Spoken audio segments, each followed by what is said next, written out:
මහගම සේකර පරාජය කරන රත්නශ්‍රී විජේසිංහට දුවන්ඩ පාරවල් නැතිවෙන මහින්ද ප්‍රසාද් මස්සිපුලට පොතක් ප්‍රින්ට් කරන්න කියා හිතන්ඩවත් බැරි විදිහට කවි ලියන කවියෙක් වෙනවා පුතා. මහාචාර්ය එදිරිවීර සරච්චන්ද්‍ර කිසිදු කවි පොතක් එළි දක්වලා තියෙයිද? නෑ.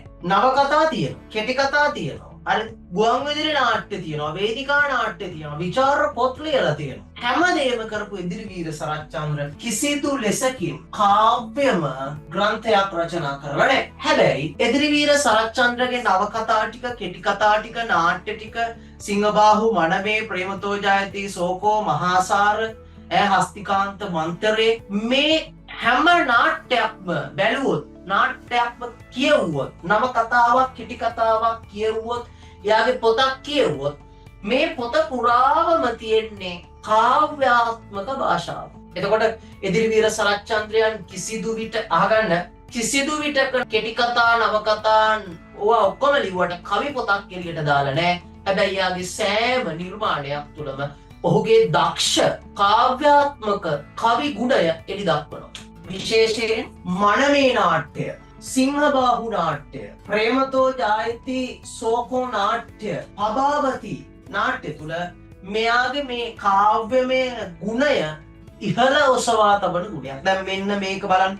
ලෝ දහමින් වැගිරෙනාලරු පහරින් ගතසිත රිදෙනා කල නිතියෙන් නැත ලොවේ අන රස දුනා ආදරයසේ සුව දෙනා. ඒක සිංහබාහු නාට්‍යදී.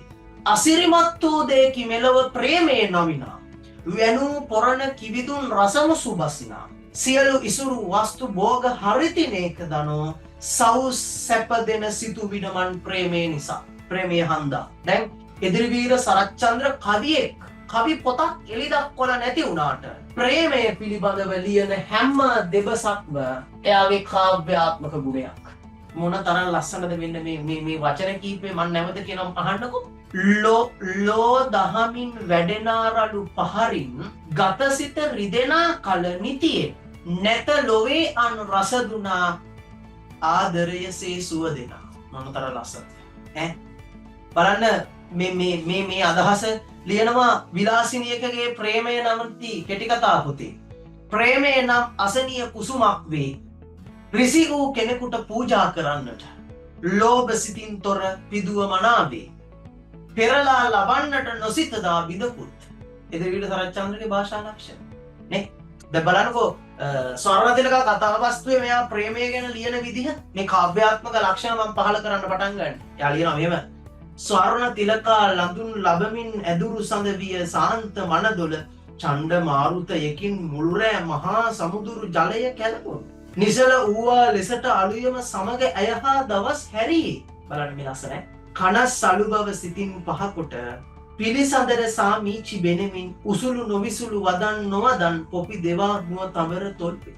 මන්ද රසයෙන් විදුණු කල ඈ සිරුර ගැල්ලූ සිසිල් අඳුනක් සේය දැනුනේ ඇදුරු දුහට.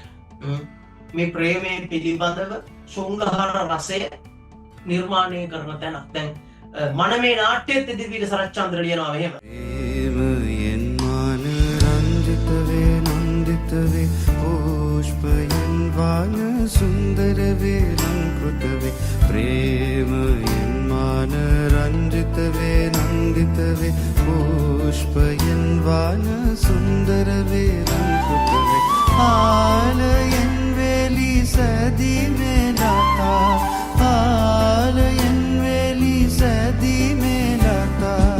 මණ්ඩපයෙන් චණ්ඩාතප කණ්ඩිත වේ හිරු රජිඳු, මණ්ඩපයෙන් චණ්ඩාතප කණ්ඩිත වේ හිරු රජිඳු. මොනතරම් ලස්සන ඒ ලියන ලිවිල්ල. ඒක ආයේ කෙට්ටවත් අපිට ගන්න බෑනේ ඒ ලියපු වචන කීපය නේ.